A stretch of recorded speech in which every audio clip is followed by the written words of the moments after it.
I'm here with Ian, a volunteer from the Battery Hen Welfare Trust. Hello, how are you going? Hiya, how are you doing? Lovely, how are you? Good, and I see you've got one of the hens here with you. Newly rescued a couple of weeks ago, yeah. Right, and she looks in a bit of a state, this one actually. She's not what we normally see on photographs or in books. No, it wouldn't encourage you to eat an egg from a battery hen, would it, really? No, it wouldn't. She was one of 200 that we got out a couple of weeks ago, yeah. and she wasn't one of the better ones, which is why we've actually kept her behind until she's fully feathered, and then we'll let her go.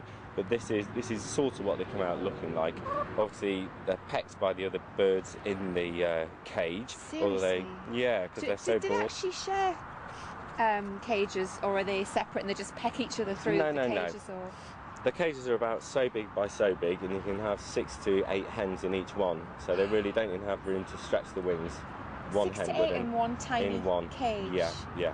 And what would that say equate to, like an A4 size piece of paper? Or? It's about that size. It's about twice as big as that 4-6 hens, so they never get to stretch their wings the whole year and a half they're inside. And if you weren't taking them and rehoming them, what would their life be like? Well, their life is they stay in the darkness in the cages and produce eggs till they're about a year and a half home, and then they a year and a half old, and then they go to slaughter. That's it. They're going to pet food. They're going to takeaways.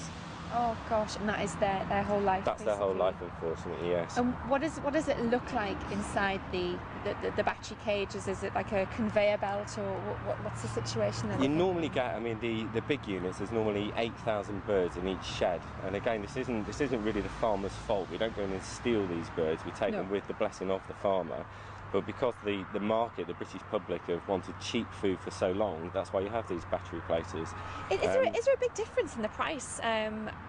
You know, obviously I have a butler doing my shopping, but no, I really don't. But you know, between the price of free-range eggs, that will be of a battery egg. Yes, and a battery egg. If a battery eggs are just basically any eggs that don't say free-range, am I right in saying that? If it doesn't say free-range on the box, then it is not. You know, it will be coming from a cage or a barn system. So don't be fooled by things like farm fresh or freshly laid. That doesn't mean anything. Of course. Those those eggs will have come from a battery. And would that also be for foods that contain eggs if they're not? That's if right. It doesn't say free-range eggs. Absolutely right.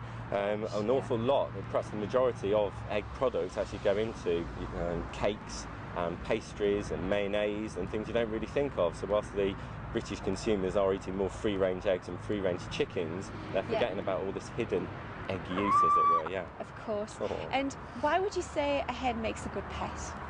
Why does a hen? Well, I've got cats, I've got dogs, I've got loads of pets, but of course hens, they're no trouble at all. They're tiny. All they need, is a bit of chicken feed, which is as cheap as chicken feed, and of course they're very productive. You can eat what they drop, which you can't say that about many other pets, can you?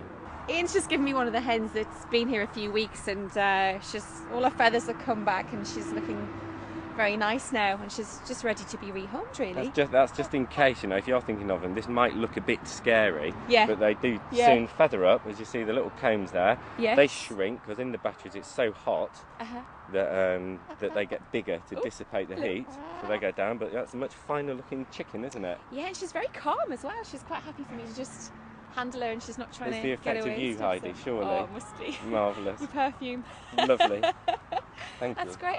And also, Ian, if somebody wanted to adopt a hen, what should they do? Who should they contact? Well, we've got coordinators all over the UK now, so if they go onto the website, which is www.bhwt.org.uk,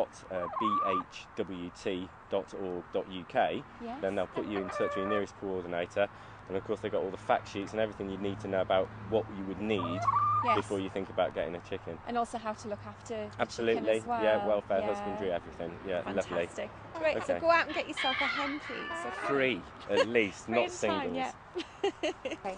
So Ian was just telling me that when the hens first arrive from the farmer, they have 12 hens in this cage, is that right? That's right, we get 12 hens in the crate, bring them back, take them out, give each one an inspection, because sometimes they need their nails clipping and that sort of thing. Any that are obviously poorly we take away to take to the vet, and then the rest go into this holding area, and this is where the public can come and have a look. And that's right, they've organised to pick their girls up, they come along and choose which ones they like. Yeah. Brilliant.